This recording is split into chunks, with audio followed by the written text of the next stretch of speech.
Yeah, and it's like, who knows? I mean, I just don't know. Like, if you don't know these people, it's like you just can never really tell. And like some of these people that have really good personas, like they might be terrible. It's like Ellen supposedly sucks. Like I'm pretty sure Ellen sucks. Like I'm pretty sure Ellen's a terrible person. I've literally heard nothing good about Ellen. That she's like literally sucks. Like I mean, at least from like a working for Ellen standpoint. I think as a person she's probably chill. Like if she was like your friend or something, but it's just like some people are just not a good boss. So it's like that perspective too. It's like, well, if you have the perspective of being her friend, then it's great. You know, if you're working for her, it sucks. But that's another thing. I mean, I came across kind of angry talking about the chapter and how I'm like it's a little hypocritical. But then on the other hand, in regards to Ellen and all these people who they say are bad people, whatever, they probably suck.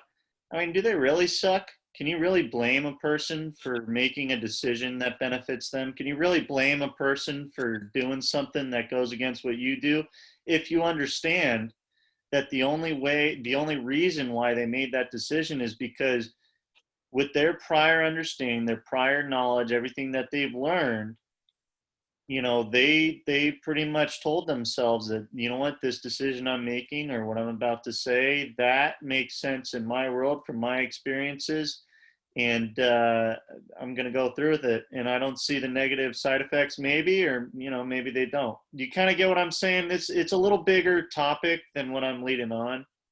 I'm more so saying that people are a product of you know their parentage, so they're a product of their parentage, their DNA, so what your chemistry is, what you're made of, and then your experiences as you grow up. Right? Would you agree? Those are the three.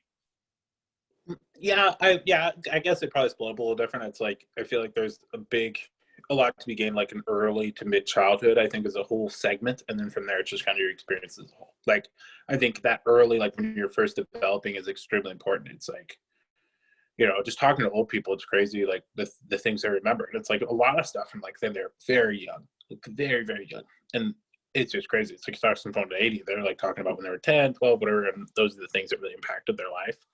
Yeah. So I would say that that's a very key chunk. It's like, I mean, that's obviously when your parents are raising you, whatever that looks like, but it's like that specific chunk, then boom, life experience. And then what was the other one you said? I didn't disagree with it. I can't Well, remember. that's it. So your DNA, your parentage, and your Oh yeah, yeah. Like I think there's a certain amount of like biological stuff as well yeah.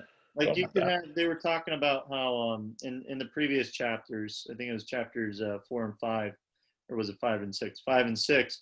There was that girl who had damage to a part of her brain, or they found, excuse me, when they were talking about Botox, the people who had damage to the Yeah. part of their brain that is utilized for empathy.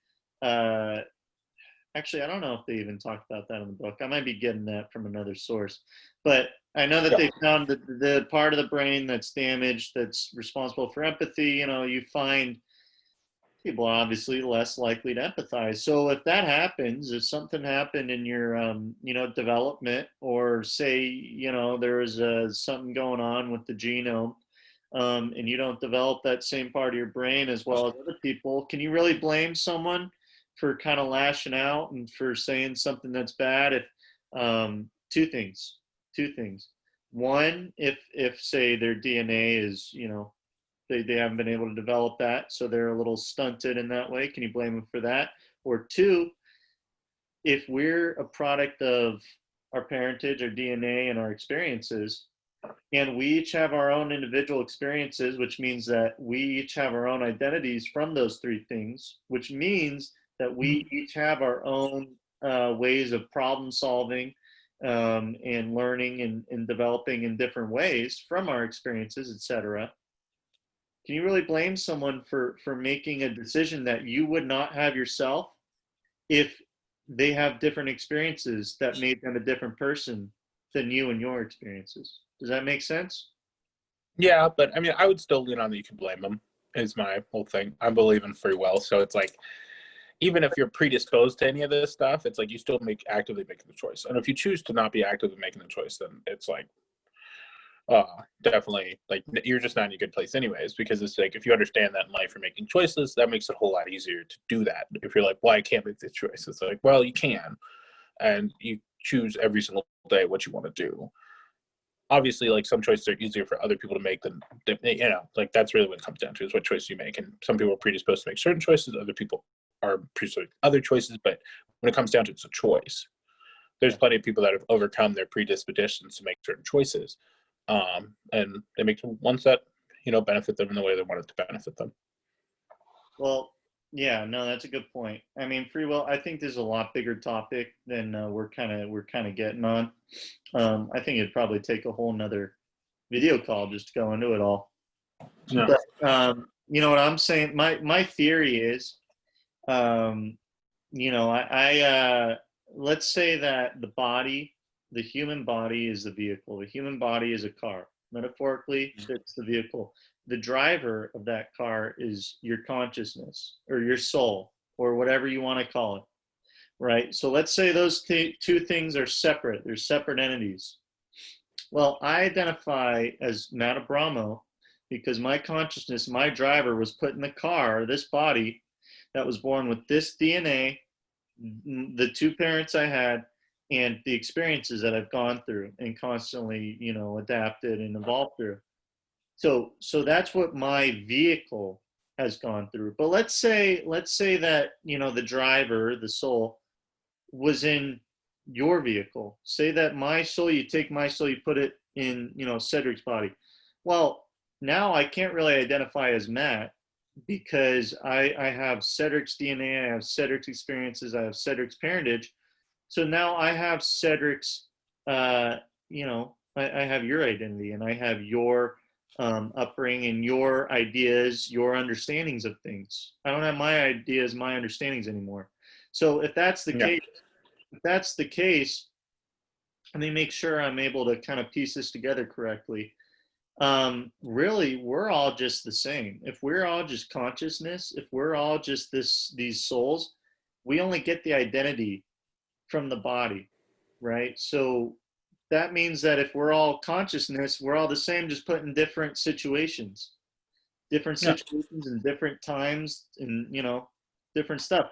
So if that's the case, then what doesn't make sense to me is how people are able to, well, I mean, it makes sense. It makes sense. But what shouldn't be the case is that people get on other people for their age, for their gender, for their race, skin color, for the way they talk, for their people get on other people.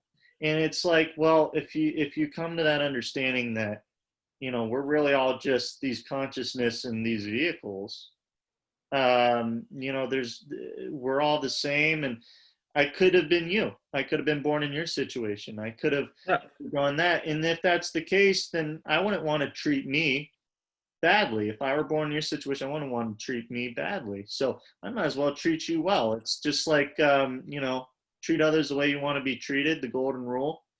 But the ultimate point, the ultimate reason why I'm saying all this is because, I mean, I've come to that understanding because I've thought about all that stuff and I've gone through enough experiences in my life to come to the understanding that it's possible we've got these drivers in these bodies. And if they're separate, then we're all the same. But someone who hasn't thought that, someone who hasn't come to that understanding that maybe we're all separate, maybe we're just born in different circumstances, they might be a little more bigoted because maybe they were born in a household where their parents told them, hey, that person is lesser than you and you don't ever let them treat you differently. And, if that's the case, if they grew up like that, then you can't really blame that person unless they come to the realization that it's bad and they still do it. That's an issue. I think you can blame a person if they come to the understanding you need to do good things and they still do bad things. That's not right. But if they haven't been told it's wrong, if they grew up knowing that what they're doing is okay and acceptable, then how can you blame them for doing that? I mean, I would say you can still blame it. It just comes from a place of understanding. It's just more understanding like what their plight is, same way as like they don't understand the other person's plight. But I mean, if you say a bunch of racist stuff and do a bunch of racist things, like that doesn't mean it's okay. But it could mean that you could at least understand it. Yeah, that's at least my feelings on it. It's definitely like especially like because a lot of stuff is set like a lot of these kind of especially more racist things are said in, like from a hateful standpoint, because when you look at it as like, oh well, you're better, that's not how they actually teach it. It's not necessarily you're better, like there is that too, but it's that that person or that thing is actively hurting you. It is hurting your life and they're affecting you and they're bad. That's what it really is. And that's why it creates that hate and that thing, because they're worried about it, because they see that as a threat to their livelihood, to their family. They're dangerous, whatever it is, to religion, it's whatever. And that's why they kind of don't like it. If you just said like, oh, you're way better than that person, that doesn't necessarily mean you're going to be a dick to them. If you raise them else right, they might still think they're the shit, but that doesn't mean they're going to be rude to you. Because there's plenty of people that you're better than that. That doesn't mean that you're actually rude to them. And that doesn't even mean that that thought necessarily impacts you. But if you look at someone as a threat, as someone that's, I mean, lesson is part of it too, but a threat to your family, to your livelihood, to all these things, then that's hate. You know, it's like superiority is a different feeling than hate. Yeah. I mean, that goes back. Remember, we were talking, I don't know if I said this in one of the previous talks, but Daniel Kahneman and his prospect theory. You remember the reason why people take risks is if they're more likely to incur a loss. So in the case that you're saying, it sounds like their loss is this other person hurting them family, taking away from their lifestyle. Yeah. So in a sense, they're losing a part of themselves, or losing their safety, their freedom. And or the perception they're of taking more risks, and they're being racist, and they're doing all this stuff. So it's almost like that's a little bit explained right there. yeah. I mean, that's it's a lot of this stuff kind of you can draw